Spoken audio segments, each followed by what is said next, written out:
जिसका था महताजा फिर वो दिन आया, फिर वो दिन आया। आज मेरे घर आशा आई, आज हुई मेरी सुनवाई। आज मेरे घर आशा आई, आज हुई मेरी सुनवाई। आज मेरा हाथ आकर पकड़ा, आज मेरा हाथ आकर पकड़ा।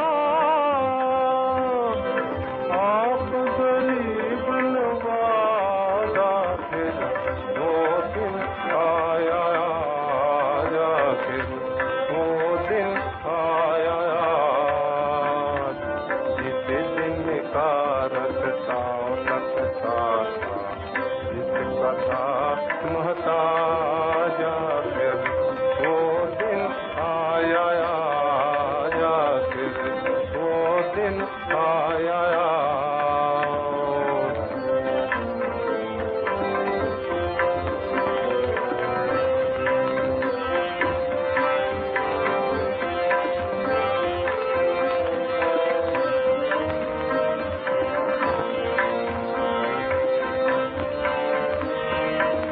जिनके मन में नेक इरादे, उनकी मुश्किल दूर हटा दे।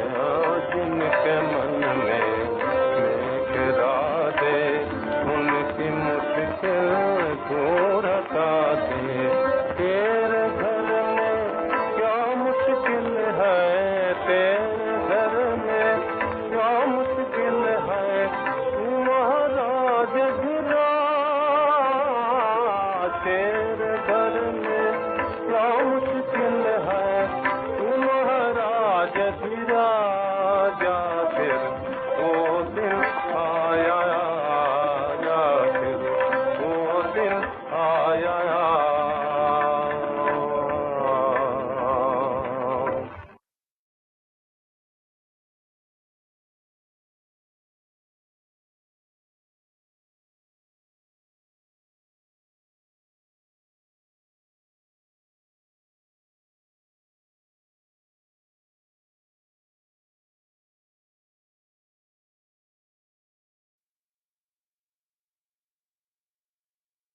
ओम शांति। मुरली की तारीख है 29/6/2021। बाबा कहते, मैं तो हूँ पंडा, तुम बच्चों को आकर घर ले जाता हूँ, याद की यात्रा सिखलाता हूँ, पर तुम भी पंडे बन जाते हो। जैसे यात्रा कराने ले जाते हैं ना पंडा, उनको हम गाइड भी कह सकते, पर पंडा शब्द बहुत अच्छा है, आध्यात्मिक अक्षर है। तो बाबा कहते तुम पंडे हो। फिर दूसरी बात आज बाबा बता रहे कि बच्चे मैं तुम्हारा रूहानी श्रृंगार करता हूँ। कितना अच्छा बाबा, सुंदर, अलौकिक, दिव्य देवता बनने का श्रृंगार हम आत्माओं का करते। तो बाबा कहते बच्चे जिस्मानी श्रृंगार की अभी जरूरत नहीं है। वैसे भी दुनिया बहुत गंदी है। जितना हम सिंपल रहते, साधारण रहते हैं, उतनी हमारी सेफ्टी है। तो बाबा कहते जिस्मानी श्रृंगार अभी नहीं करो। अब अगर श्रृंगार करना है तो रूहानी श्रृंगार करो। मीठी मीठी शिक्षाएं बाप दादा की मुरली में सुनेंगे। मीठे बच्चे तुमो रूहानी पंडे, हमें सभी बच्चे बाबा के पंडे। तुम्हें गृहस्थ व्यवहार संभालते हुए कमल फूल समान बनकर याद की यात्रा करनी और करानी। गृहस्थ व्यवहार में भी रहना है, लेकिन अपनी जीवन कमल पुष्प समान बनानी है। और फिर बाबा कहते बाबा की याद में इस यात्रा में भी रहना है और फिर दूसरों को भी ये यात्रा करानी है। प्रश्न है, बाप बच्चों का कौन सा श्रृंगार करते हैं, किस श्रृंगार के लिए मना करते हैं?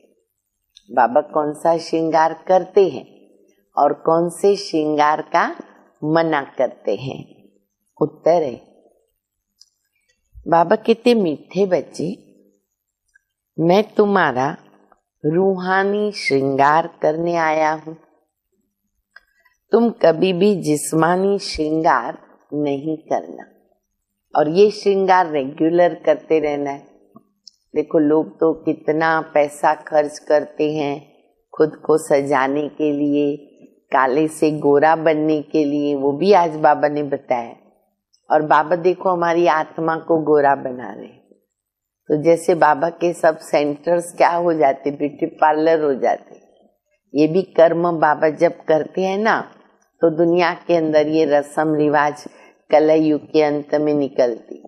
लोग कितना समय देते हैं खुद का श्रृंगार करने के लिए, मेकअप करने के लिए, स्वयं को गोरा दिखने के लिए। तो बाबा कहते बच्चे अभी वो जिस्मानी श्रृंगार की जरूरत नहीं, अभी तुम रूहानी श्रृंगार करो। तुम बेगर हो, टाइटल याद रखना है। हम बेगर टू प्रिंस बन रहे, तो अभी हम कौन है? बेगर हैं।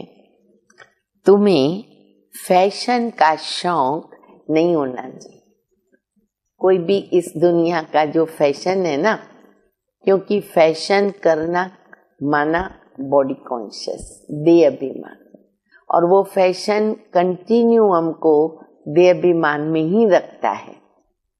तो इसीलिए बाबा कहते बच्चे उसकी जरूरत नहीं। और वैसे भी दुनिया बहुत खराब है, बड़ी बात तो ये है दुनिया बहुत खराब है।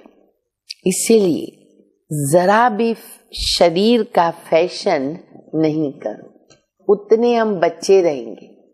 बाबा ने देखो सिंपल हमको ये यूनिफॉर्म जो दी है ना, ये भी हमको बहुत बचाती है, हमारी रक्षा करती है। लोगों की दृष्टि वृत्ति हमारे ऊपर जल्दी खराब नहीं पड़ सकती है, तो ये भी सेफ्टी का साधन है। अच्छा, गीत तो सभी ने सुना।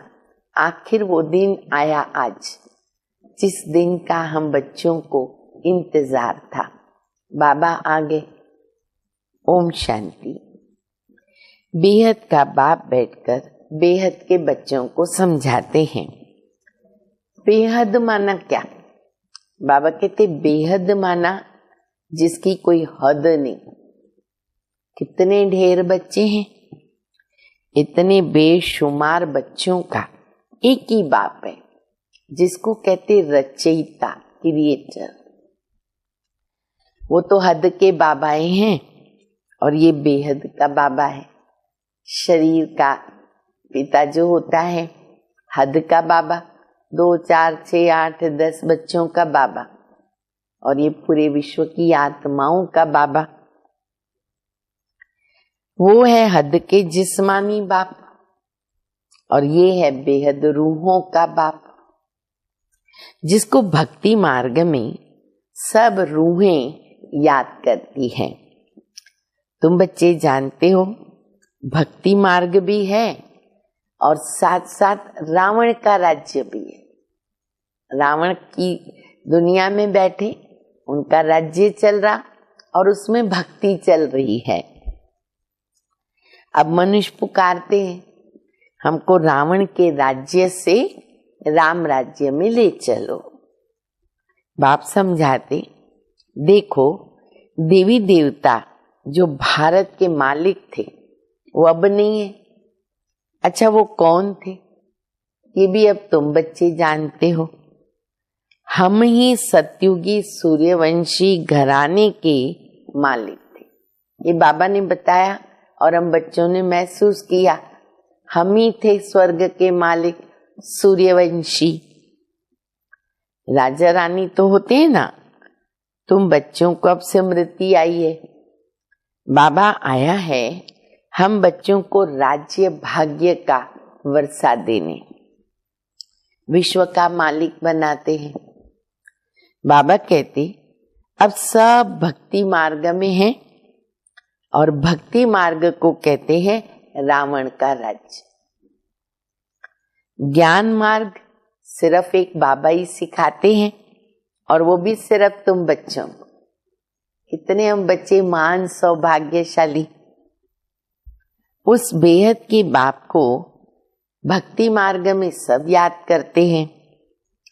अभी तुमको 21 जन्मों के लिए ज्ञान की राजधानी मिलती है, फिर आधा कल्प तुम पुकारेंगे नहीं। कहते ना हाय राम, हे राम, ऐसे शब्द निकलते ना मुख से, या कहते हाय प्रभु। बाबा कहते मैं ऐसी दुनिया बना के दे रहा हूं वहां पर ये शब्द नहीं होते हैं और नहीं कोई हम बाबा को याद करते हैं। हाय राम तब करते हैं जब दुखी होते हैं। अब तुमको तो वहां दुखी नहीं होता है। अभी तुम जानते हो ये भी खेल बना हुआ है। आधा कल्प है ज्ञान का दिन और आधा कल्प है भक्ति की रात। भक्ति हमको नीचे उतारती है। तुम बच्चों की बुद्धि में सीढ़ी की नॉलेज भी जरूर होनी चाहिए। सीढ़ी में पूरे 84 जन्मों की कहानी है। बाबा समझाते हैं कि ये 84 जन्मों का चक्र है। इस चक्र को जानने से तुम चक्रवर्ती राजा बनेंगे। इसीलिए बाबा चित्र भी बनवा रहे, जिनसे सिद्ध होता है कि हम इस चक्र को जानने से 21 जन्मों के लिए राज्य भाग्य लेते हैं। क्योंकि चित्रों से किसी को भी समझाना सहज हो जाता है।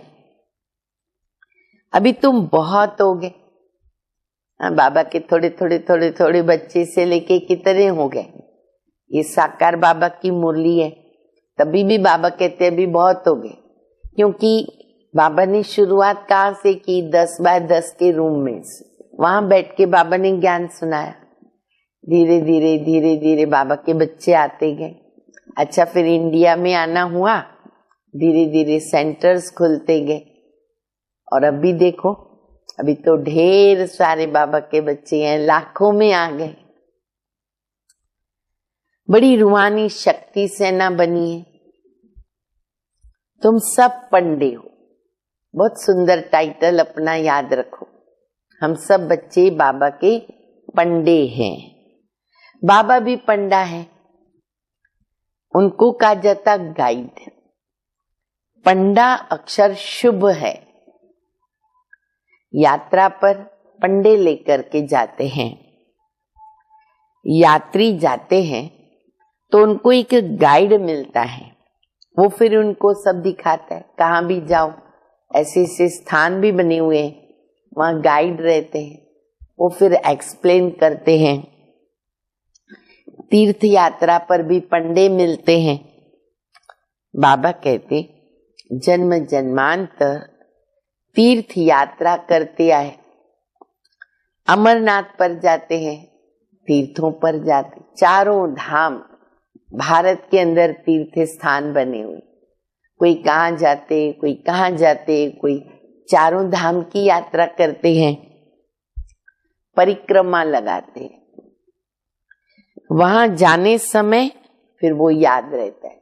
उस स्थान पर रहते हैं तो इजीली याद रहता है।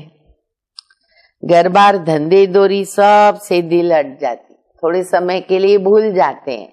जब वहां पर पहुंचते हैं, परिक्रमा देते हैं। अच्छा, यहाँ तुमको समझाया जाता है कि अपने घर गृहस्थ में रहते हुए धंधा करो, धंधा दौरी करते रहो और गुप्त यात्रा पर रहो, क्योंकि हमारी यात्रा तो बेहद की है ना, वो तो 2 दिन 4 दिन 8 दिन में वापस आएंगे और हमारी यात्रा बहुत लंबी है। हमें कहाँ तक पहुंचना है? अपने घर तक पहुंचना है और अपने घर तक पहुंचने के लिए हमें कंप्लीट पवित्र रहना होगा, अपने विकर्मों को विनाश करना होगा। तो इसीलिए बाबा कहते बच्चे घर गृहस्थ में रह करके यात्रा करते रहो। ये कितना अच्छा है। जितना बड़ा धंधा करना है ना भले करो, ये तो बाबा की मना नहीं है कि धंधा कम करो, जितना करना है करो, किसी को मना नहीं है। बल अपनी राजाई को भी संभालो, आपकी दी हुई राजाई, आपके पास सुविधाएं हैं, तो बाबा कहते कोई बात नहीं। राजा जनक को भी सेकंड में जीवन मुक्ति मिली। तुमको कोई बाहर की यात्रा आदि तरफ धक्के खाने की तो दरकार ही नहीं। अब वहां तो हमें जाने की दरकार नहीं है कि हम जावे हरिद्वार जावे, बनारस जावे। अपने घर बार की संभाल करनी चाहिए। और ये बाबा कितनी अच्छी बात सिखाते। लोगों को लगता है ब्रह्मा कुमारियां घर बार छुड़वाती है, तो उनको ये अच्छी तरह बताओ कि हमारा लक्ष्य ही है प्रवृत्ति में रहते हुए, घर गृहस्थ में रहते हुए, धंधा करते हुए, जॉब करते हुए हमें इस यात्रा पर रहना है। जो सेंसिबल अच्छे बच्चे हैं वह समझते हैं कि हमको घर गृहस्थ में रहते कमल फूल समान रहना है। गृहस्थ व्यवहार में तंग नहीं होना चाहिए। अब परिस्थितियां आती है, प्रॉब्लम्स आते हैं, हर एक के स्वभाव होते अपने अपने गृहस्थ में, सब जगह पर। बाबा कहते तंग नहीं होना। कुमार कुमारियां तो जैसे सन्यासी है, क्योंकि शादी नहीं किया, विकारी नहीं बने, वो स्टेप चढ़ा नहीं गलत, तो उनको उतरने की जरूरत नहीं। तो उस हिसाब से बाबा कहते कि जैसे उनका गृहस्थ नहीं है तो क्या हो गए, निर्बंधन, तो जैसे सन्यासी हो गए, उनमें विकार नहीं, 5 विकार से दूर है। अभी तुम बच्चे जानते हो हमारा श्रृंगार ही और प्रकार का है। हम रोज श्रृंगार करते, लेकिन किसको दिखेगा नहीं, वो चोर नहीं कोई मिलेगा जो चोरी करके उठा के जाए, लूट के लेके जाए। उनका अलग श्रृंगार है। उनका है तमो प्रधान श्रृंगार और तुम्हारा है सतो प्रधान श्रृंगार। इतना फर्क है, जिससे तुमको सतो प्रधान सूर्यवंशी राजाई में जाना है। बाबा तुम बच्चों को समझाते हैं तमो प्रधान जिस्मानी श्रृंगार जरा भी नहीं करो, अंडरलाइन करो। विशेष हमारी जो माताएं बहनें, कोई कोई कुमारियों को भी शौक होता है श्रृंगार करने का। बाबा कहते अभी जरूरत नहीं है। तो बाबा कहते ये श्रृंगार नहीं करो, दुनिया बहुत खराब है, कब लूट के ले जाएंगे पता ही नहीं, दृष्टि वृत्ति बिगड़ सकती है। गृहस्थ व्यवहार में रहते फैशनेबल मत बनो, सिंपल रहो, साधारण रहो, रूहानी आकर्षण, जिस्मानी नहीं। फैशन क्या करता है, कशिश करता है। देखो कोई भी फैशन करेंगे ना, कहां से भी गुजरेंगे, किस व्यक्ति के पास रुकेंगे, खड़े रहेंगे, बातचीत करेंगे, उसका ध्यान जरूर जाएगा। तो उसका ध्यान कहाँ गया, देह में गया। तो बाबा कहते बच्चे फैशन है ना, कशिश करता है। इस समय की खूबसूरती अच्छी नहीं है, ये बहुत ध्यान पे रखने की बात है। इस समय खूबसूरती अच्छी नहीं है। अच्छा, काले हो तो और ही अच्छा है। दुनिया में कहते काले हैं तो क्या हुआ, दिल वाले हैं। और फिर भक्ति मार्ग में कृष्ण को काला दिखाया तो कहते जो काले हैं वो कृष्ण के प्यारे हैं। तो यही समझ के चलो, काले हो तो अच्छा है, कोई पंजा तो नहीं मारेगा, कोई ऊपर आके वार तो नहीं करेगा। खूबसूरत के पिछाड़ी तो फिरते ही रहते हैं। अभी तो बहुत वृत्ति सबकी गंदी हो गई है, तो पूरी दृष्टि चली जाती है, तो बहुत अपने को बचाना है। कृष्ण को सांवरा दिखाते हैं, तुमको गोरा बनना है शिव बाबा से। वह गोरे बनते किसे कैसे? दुनिया में पाउडर, क्रीम, आजकल तो बहुत फाउंडेशन वगैरह पता नहीं क्या क्या करते, फेशियल बोलते, फेशियल क्या बोलते, ब्यूटी पार्लर में जाके करते। तो बाबा कहते हैं वो लोग पाउडर आदि लगा करके क्या करते, फैशन करते हैं, और तुमको बाबा देखो कैसे गोरा बनाता। कितना फैशन है, बात मत पूछो। अब ये मुरली तो कितनी पुरानी है, अभी का फैशन देखो। 24 घंटे में से पौना दिन तो लोगों का उसमें ही चला जाता है। शाहूकारों की तो सत्यानाश है, पैसे भी है तो कहाँ यूज करेंगे। तो इसीलिए बाबा कहते शाहूकारों की तो बात ही मत पूछो।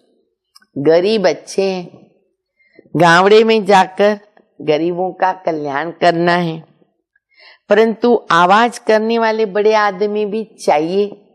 कोई कोई तो माइक तैयार करने पड़ते हैं। हम जानते हैं ज्यादा बच्चे बाबा के तो गरीब ही बनेंगे, पर शाहूकारों की सेवा इसीलिए करनी है कि एक की सेवा की तो अनेकों का कल्याण होता। तुम सब गरीब हो ना, कोई शाहूकार हैं क्या? देखो तुम कितने साधारण बैठे हो, जमीन में बैठ जाते, ऊपर बैठ जाते, कहाँ भी बैठ जाते, साधारण बच्चे। बंबई में फैशन देखो क्या लगा पड़ा है। बाबा के पास मिलने आते हैं, कहता हूँ तुमने ये जिस्मानी श्रृंगार किया है, अभी आओ तो मैं तुम्हारा ज्ञान का श्रृंगार करूं। बाबा के पास मुंबई में मिलने आते, और सबसे ज्यादा फैशन तो मुंबई फेमस है उसके अंदर। तो जब बाबा साकार में थे और बाबा आते थे ठंडी के दिनों में, 2-3 मास बाबा मुंबई में रहते थे, तो कई ऐसे वीआईपी टाइप और अपने संपर्क वाले संबंधी कई बाबा को मिलने आते। तो वो तो फैशन में रहते, और ज्यादा करके उस समय जो दादियां सिंधी थी तो सिंधियों के उनके संबंधी भी आते थे। तो बाबा कहते वो सिंध से बहुत फैशन करते आते। तो मैं कहता हूँ कि मैं तो रूहानी श्रृंगार करता हूँ, जिनसे तुम स्वर्ग की परी 21 जन्मों के लिए बन जाओगे, सदा सुखी बन जाएंगे, न कभी रोएंगे और न कभी दुख होगा। अभी ये जिस्मानी श्रृंगार तुम छोड़ दो, तुमको हम ज्ञान रत्नों से ऐसा फर्स्ट क्लास श्रृंगार कराएंगे, अरे बात मत पूछो। देखो अभी हम बच्चे तो प्रैक्टिकल अनुभव करते हैं ना, ये मुरली क्या है, हमारा श्रृंगार हो रहा है। और बाबा ने सचमुच कितना जीवन बदल डाला, कितना परिवर्तन आया, कितने गुण आए, कितनी शक्तियां आई है हमारे अंदर। तो ये है रूहानी श्रृंगार। अगर मेरी मत पर चलेंगे तो तुमको मैं पटरानी बनाऊंगा। ये तो अच्छा है। तुम सब भारतवासियों को इस तमो प्रधान आसुरी दुनिया नरक से भगा करके स्वर्ग की महारानी बनाता हूं। गायन क्या है? भगाया, भगा के पटरानी बनाया। वो कृष्ण के लिए कहते। बाबा कहते तुम मेरे बनोगे ना तो तुम पटरानी, महाराजा महारानी बन जाओगे। तुम बच्चे समझते हो आज हम सफेद पोश में हैं, दूसरे जन्म में स्वर्ग में सोने के चम्मच से दूध पिएंगे। नशा, खुशी कितनी बढ़ जाती है, कितना बाबा का शुक्रिया अदा करें। बाबा कहते अभी तुम सफेद पोश में बैठे हो साधारण, और तुम्हारा दूसरा जन्म जो होगा सतयुग में, सोने का चम्मच, उनसे दूध पिएंगे। ये तो बहुत छी दुनिया है। स्वर्ग तो स्वर्ग है, बात मत पूछो, नाम ही स्वर्ग है। मुख में पानी आ जाता, सबके मुख में पानी आ रहा है, जरूर आएगा। और ऐसे लगता है बस बाबा जल्दी स्वर्ग में चले जाए। यहां तुम बेघर हो, पर अब भी मत भूलो कि अब भी हम बेघर है। अभी हमें फैशन नहीं करना है, अभी सिंपल रहना है। यहां तुम बेघर हो, भारत ही बेघर है। बेगर टू प्रिंस गाया हुआ है। इस भारत में ही तो फिर जन्म लेंगे। बाप ने हमको स्वर्ग का मालिक बनाया था, रात दिन का फर्क है। महान गरीब जिनको खाने के लिए कुछ भी नहीं मिलता है ना, तो उनको दान दिया जाता, एक कायदा है। और वो भी ड्रामा अनुसार। देखो कितना कल्याणकारी ड्रामा है। बाबा के तो बच्चे हैं ना, कोई ना कोई निमित्त बनते उनको अनाज दे देते हैं, खाने को दे देते हैं, तो उनको दान किया जाता है। तो बाबा कहते इस समय भारत महान गरीब है, गरीब भी नहीं, महान गरीब है। बेचारों को पता ही नहीं है कि इस समय सब तमो प्रधान है। दिन प्रतिदिन सीढ़ी नीचे उतरते जाते हैं। अभी कोई सीढ़ी चढ़ नहीं सकते। 16 कला से 14, 14 से फिर 12 नीचे उतरते आते, क्योंकि अभी समय नीचे उतरने का है। ये लक्ष्मी नारायण भी पहले 16 कला संपूर्ण थे, फिर 14 कला में आ गए। ये भी अच्छी तरह याद करना है। सीढ़ी उतरते उतरते बिल्कुल पतित बने, फिर स्वर्ग के मालिक कौन बनाएगा? तो ये वर्ल्ड की हिस्ट्री, ज्योग्राफी रिपीट होती है। यह भी सब कहते हैं, परंतु अब कौन सी हिस्ट्री रिपीट होती है वो कोई जानते नहीं। हिस्ट्री मस्ट रिपीट, ये कहावत है, पर डिटेल नहीं मालूम। शास्त्रों में लिख दिया सतयुग की आयु लाखों वर्ष, करोड़ों वर्ष। पूछो सतयुग कब आएगा, तो कहेंगे 40,000 वर्ष अभी पड़े। अब तुम सिद्ध करके बताते हो कि कल्प की आयु 5,000 वर्ष। देखो कितना अंतर है, एक युग इतने वर्षों का। और बाबा कहते कल्प की आयु सिर्फ 1, 2, 3, 4, 5, 5,000 वर्ष। वो फिर सिर्फ सतयुग को ही लाखों वर्ष कह देते। घोर अंधियारा है। तो मनुष्य कैसे माने कि भगवान आया होगा? मानेंगे ही नहीं।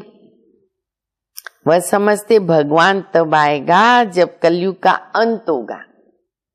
अभी तुम बच्चे सब इन बातों को समझते हो। विनाश सामने खड़ा है। बच्चों को समझाया जाता कि विनाश के पहले ना बाबा से वर्षा ले लो, परंतु कुंभकर्ण के नींद में सोए पड़े, तो बेचारे हाय हाय करके मरेंगे। लंका को आग लग जाएगी, सोए पड़े रहेंगे, कुंभकर्ण बन गए। और तुम, बाबा कहते तुम्हारी होगी जय जयकार। विनाश तो होता ही है, विनाश में होता है हाय हाय। विपरीत बुद्धि क्या करेंगे? हाय हाय।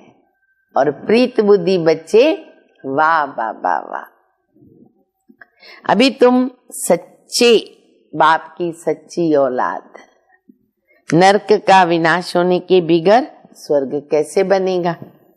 तुम कहेंगी ये तो महाभारत की लड़ाई है, इनसे ही तो स्वर्ग के द्वार खुलने हैं। मनुष्य तो कुछ भी नहीं जानते। तुम्हारी बुद्धि में है हमको अभी दैवी स्वराज्य का माखन मिलता है। भाई मक्खन खाओ सभी। बाबा कहते मैं आया हूं मक्खन खिलाने, उसमें ताकत होती है ना। वो आपस में लड़ते, कहानी भी बनाई हुई है, मक्खन हम लोग खा लेंगे। हैं वो भी मनुष्य, तुम भी मनुष्य, परंतु वो है आसुरी संप्रदाय और तुम हो दैवी संप्रदाय। बाबा बच्चों को सन्मुख समझाते हैं, तुम बच्चों के अंदर में खुशी रहती है। अनेक बार तुमने ऐसी राजधानी ली और अभी भी तुम ले रहे हो। और वो आपस में दो बिल्ले लड़ते।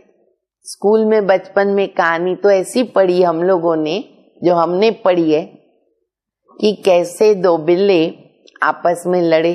केक का पीस मिला उनको, आधा आधा करने को उनको अपने आप में विश्वास नहीं था कि हम कोई बराबर करेंगे। तो फिर एक बंदर आया, बंदर को बोला तुम आधा आधा करके दो। अब बंदर तो बड़ा चतुर होता है, तो उसने जानबूझ के एक छोटा किया एक बड़ा किया। फिर जो बड़ा किया उसमें से थोड़ा खाया, तो उतना खाया कि वो पहले से छोटा हो गया। फिर उसमें से खाया वो और छोटा हो गया। ऐसे खाते खाते पूरा खा गया। एक कहानी हमने स्कूल में पढ़ी। तो बाबा कहते दो बिल्ले लड़ते हैं और मक्खन तुम बच्चों को बीच में मिल जाता है। कौन सा मक्खन मिलता है? सारे विश्व की बादशाही। तुम यहाँ आते हो विश्व का मालिक बनने। तुम जानते हो हम बाबा से योग लगाकर कर्मातीत अवस्था को पाएंगे। वो आपस में लड़ेंगे और हम विश्व की बादशाही पालेंगे। अब ये तो कॉमन बात है। वो बाहुबल वाले विश्व की बादशाही तो ले नहीं सकते ना, नियम ही नहीं है कि बाहुबल से हम विश्व की बादशाही ले। बाबा योग बल से देते हैं। तुम योग बल से विश्व के मालिक बनते हो। तुम्हारा है अहिंसा परमो धर्म। दोनों हिंसा वहां नहीं होती। सतयुग में डबल अहिंसक। काम कटारी की हिंसा सबसे खराब है, जो तुमको आद मध्य अंत दुख देती है। ये किसको पता नहीं कि रावण राज्य कब होता। अभी पुकारते हैं कि आकर हमको पावन बनाओ, तो जरूर कभी पावन थे ना, तब तो बोलेंगे ना पतित पावन आओ। भारतवासी बच्चे पुकारते हैं दुख से भेंट करो, शांति धाम ले चलो, दुख हर कर के सुख दो। भगवान को कहते दुख हरता सुख करता। तो कभी तो उसने दुख हराए, तब तो दुख में उसको याद करते हैं। कृष्ण को हरि भी कहते। कृष्ण के अनेक नाम रखे, उन अनेक नामों में से एक नाम है हरि। वैसे तो देखा जाए दुख हरने वाला बाबा है, सच्चा हरि तो बाबा है, पर उनका नाम भी भक्ति मार्ग में हरि रखा है। बाबा हमको हरि के द्वार लेके चले। हरि का द्वार है कृष्णपुरी और ये है कंसपुरी। यह कंसपुरी हमको पसंद नहीं है। किसको आएगी कंसपुरी पसंद? जेल में बैठे हुए हैं, शोक वाटिका में बैठे हुए हैं, माया मच्छंदर का खेल दिखाते हैं। ये तो तुम जानते हो रावण का राज्य द्वापर से शुरू होता है। देवताएं जो पावन थे वो पतित होना शुरू होते हैं। इसकी भी निशानियां जगन्नाथपुरी में एक्यूरेट सब बना हुआ है ड्रामा के अंदर। अब देवताएं वाम मार्ग में गए तो जगन्नाथ के मंदिर में ये चित्र दिखा है। गड़बड़ कर दी कि देवता बना दिया और उसके रूप में दिखा दिया। तो बाबा कहते वहां पर चित्र भी है। दुनिया में बड़ा गंद लगा हुआ है। अब हम तो इन बातों से निकलकर परिस्थान में आते। वहां जाना है कहाँ? सतयुग में परिस्थान में। इसमें बड़ी हिम्मत और महावीर पना चाहिए। बाबा का बनकर पति थोड़ी बनना है। वह समझते स्त्री पुरुष इकट्ठे रहे और आग न लगे, ये तो हो ही नहीं सकता। तो क्या करते, हंगामा करते कि यहाँ स्त्री पुरुष को भाई बहन बनाया जाता। कहते ये कैसे हो सकता है, दोनों साथ में रहे, आग न लगे। और बाबा ने प्रैक्टिकल करके दिखाया तो वो समझते हैं कि भाई बहन बनाते। ऐसा तो कहाँ लिखा ही नहीं है। पता नहीं यहाँ कौन सा जादू है। हाँ, ऐसे ऐसे लोगों की बुद्धि में, क्योंकि किसको भी ये बुद्धि में नहीं आता, तो इसीलिए कहते पता नहीं यहाँ कौन सा जादू है। अरे तुम ब्रह्मा कुमारियों के पास जाओगे ना, तो बस तुमको ना वो वहां बांध के रख देगी, सुरमा देगी, बांध के रखेगी, जादू करेगी, भाई बहन बना देगी, घर गृहस्थ छुड़ा देगी। क्या क्या उल्टा सोचते हैं। ऐसे ऐसे वहां बहकाते रहते हैं। तो बाबा कहते बच्चे ये भी ड्रामा में नूंद है, ये होना ही है। जिनका पार्ट होगा ना वो कैसे भी आएंगे, डरेंगे नहीं। और देखो अभी लाखों बच्चे बाबा के निडर हैं, निर्भय हैं, पवित्र बनकर चल रहे। शिव बाबा तो ज्ञान का सागर, पतित पावन, सर्व का सद्गति दाता है। ब्रह्मा द्वारा पतित से पावन बनाते। ये अक्षर ऐसे बड़े लिखे हों, कोई भी पढ़ ले। पवित्रता पर कितने विघ्न डालते हैं। बाबा कहते बच्चे किसी भी देहधारी में ना मुंह की रग नहीं होनी चाहिए। देह भान में रहे, मुंह की रग जाएगी। किसी में मुंह नहीं रखो, अगर कहा मुंह की रग पड़ गई ना, फंस जाएगी। लगाओ, झुकाओ, भगवान से दूर करेगा, बाबा की याद में विघ्न पड़ेगा। यहाँ तो स्लोगन, कहावत बहुत सुंदर बाबा ने दी। अम्मा मरे तो भी हलवा खाना, बीवी मरे तो भी हलवा खाना। अच्छा, बाबा कहते, बाबा सामने बिठा करके पूछते हैं। बाबा के सामने युगल जाते थे, बच्चे जाते थे साकार में। बाबा प्रैक्टिकल पूछते थे, कल तुम्हारा कोई मर जाएगा तो रोएंगे तो नहीं? पति को पूछेंगे, पत्नी को पूछेंगे, सभा के बीच में। और बाबा कहते अगर इतनी हिम्मत है तो टोली बांटने देगा बाबा, तुम टोली बांटो, बाबा खुश हो जाएंगे। तो बच्चे अपनी हिम्मत दिखाते। लेकिन बाबा कहते दुनिया वाले क्या समझते हैं, जब हम ऐसे बोलते हैं ना या सुनते हैं कि अम्मा मरे तो भी हलवा खाओ, बीवी मरे तो भी हलवा खाओ। बाबा कहते अगर आंसू आ गया तो फेल हो जाओगे। एक शरीर छोड़ जाकर रोने, जाके उन्होंने दूसरा शरीर लिया, रोने की तो कोई बात ही नहीं है। पर ये बात जब दूसरा कोई सुनता है ना, कहते मुख से अच्छा बोलो। आप क्या बोलते हो? अरे अच्छा बोलते। बाबा कहते हम तो अच्छा बोलते, सतयुग में रोना होता नहीं, ये जीवन तुम्हारा उनसे भी ऊंचे, तुम हो सबको रोने से बचाने वाले, फिर तुम कैसे रोएंगे? हमको पतियों का पति मिला जो हमको स्वर्ग में ले जाता, फिर नरक में गिराने वाले के लिए हम क्यों रोएंगे? तो बाबा देखो कितनी मीठी मीठी बातें सुनाते हैं। वर्षा लेने के लिए बाबा कितना हम बच्चों को सिखाते। इस समय भारत का कितना अकल्याण हुआ पड़ा है, बाबा के कल्याण करते। भारत को मगध देश कहते, मगध, और बाबा उसमें आता। जैसे बाबा कहते सिंध जैसे फैशनेबल कोई होते नहीं, विलायत से फैशन सीख कर आते हैं। अब तो सारे उधर की फैशन चलती है।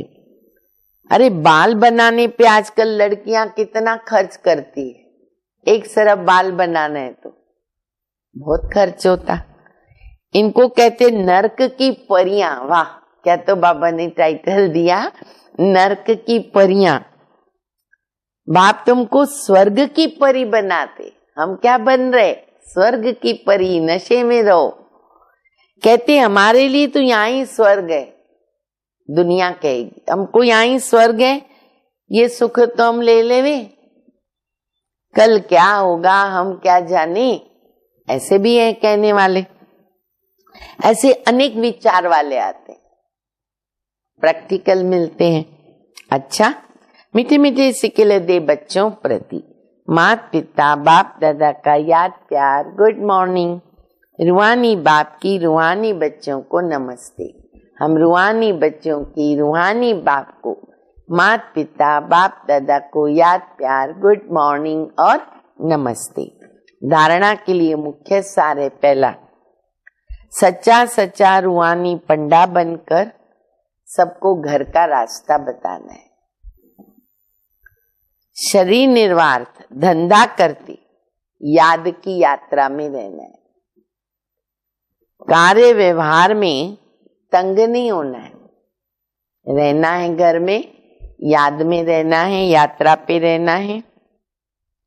दूसरा, ज्ञान श्रृंगार कर स्वयं को स्वर्ग की परी बना। इस तमो प्रधान दुनिया में जिस्मानी श्रृंगार नहीं करना है, कलयुगी फैशन छोड़ देना है। वरदान है, न्यारे और प्यारेपन की योग्यता द्वारा लगाव मुक्त बनने वाले सहज योगी भव। सहज योगी जीवन का अनुभव करने के लिए ज्ञान सहित न्यारे बनो। सिर्फ बाहर से न्यारा नहीं बनना है, मन का लगाव न हो। जितना जो न्यारा बनता उतना वो प्यारा अवश्य बनता। न्यारी अवस्था प्यारी लगती है। जो बाहर के लगाव से न्यारे नहीं, वो प्यारे बनने के बजाय परेशान होते। इसलिए सहज योगी अर्थात न्यारे और प्यारेपन की योग्यता वाले और सर्व लगाव से मुक्त। स्लोगन है, स्व पुरुषार्थ और सेवा के बैलेंस द्वारा बंधन जो है ना, वो संबंध में बदल जाएगा। स्व पुरुषार्थ और सेवा का बैलेंस, ये दोनों होते हैं तो जो बंधन है ना, वो अपने आप में संबंध में परिवर्तन हो जाते हैं। अच्छा, ओम शांति।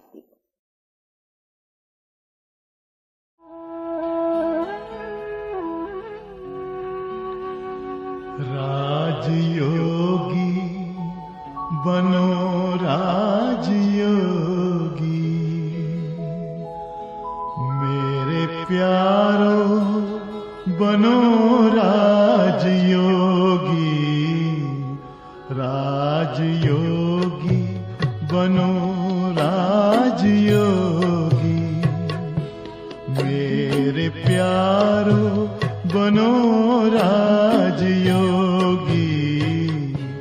राजयोगी बनो राजयोगी।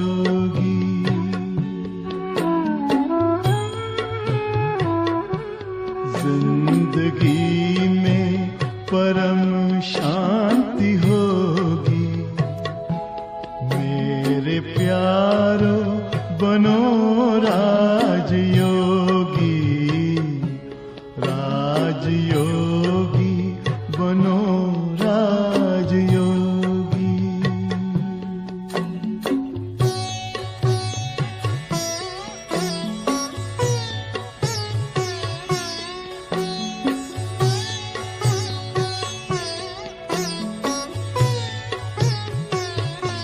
मन का दर्पण दमकने लगेगा, आत्मचिंतन चमकने लगेगा।